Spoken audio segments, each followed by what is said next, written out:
අධිලේඛන සහ වාර්තා කළමනාකරණය පිළිබඳ ජාතික ප්‍රතිපත්තිය මගින් ඉතා පුළුල් පරාසයක් ආවරණය වෙනවා.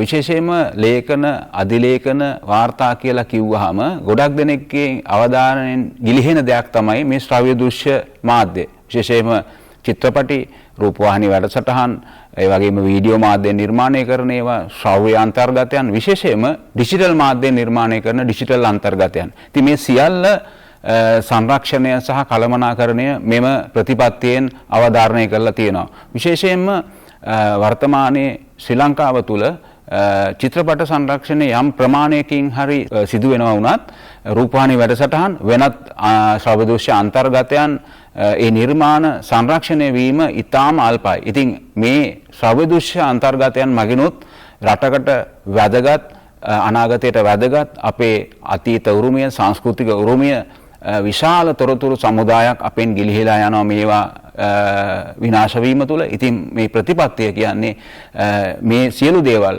ඵලදායී විදිහට කොහොමද අනාගතයට සංරක්ෂණය කරන්න කියලා ඊටාම විද්‍යාත්මක ආකාරයෙන් පෘතුලව අවධාරණය කරලා සම්පාදිත ප්‍රතිපත්තියක්.